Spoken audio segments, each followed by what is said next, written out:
Kisah pilu Susanto, pemilik jasa viral Santo suruh, kerjakan apa saja demi berbakti dengan ibu. Sosok Susanto, pria asal Bekasi yang viral memiliki layanan jasa Santo suruh rupanya menyimpan cerita. Susanto jadi perbincangan lantaran viral di media sosial karena layanan Santo suruh. Di akun @suruh_Santo, ada berbagai jenis layanan yang disediakan. Mulai dari membersihkan rumah hingga berbelanja. Dilansir dari Tribun Bekasi, Susanto adalah warga Komplek Duta Indah, Kelurahan Jatimakmur, Kecamatan Pondok Gede, Kota Bekasi.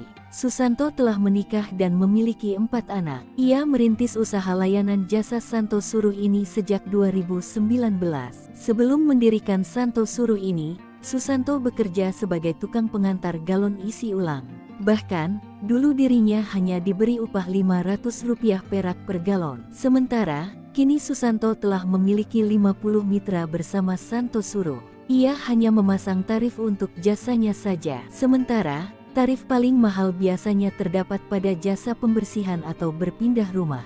Jasa-jasa berat seperti itu, kata Susanto, membutuhkan tenaga dan energi lebih banyak. Sehingga, dirinya pun mengajak beberapa mitra. Susanto mengatakan, permintaan para pelanggannya pun terkadang di luar pemikirannya. Beberapa di antara pelanggan pernah memintanya untuk membuang kotoran kucing, anjing, bahkan mengubur hewan mati. Lebih lanjut, Susanto bercerita bahwa ibunya mengalami sakit gangguan jiwa. Kini, Susanto juga bertanggung jawab dalam merawat orang tersayangnya tersebut. Susanto merasa, merawat sang ibu mendatangkan berkah tersendiri baginya. Berdasarkan penuturan Susanto, ibunya mengalami stres kejiwaan baru-baru ini lantaran ada persoalan dalam keluarga. Namun Susanto tidak ingin masyarakat berbelas kasihan terhadapnya. Susanto kini berusaha tegar merawat keluarga dan ibunya seorang diri tanpa bantuan siapapun termasuk ayahnya.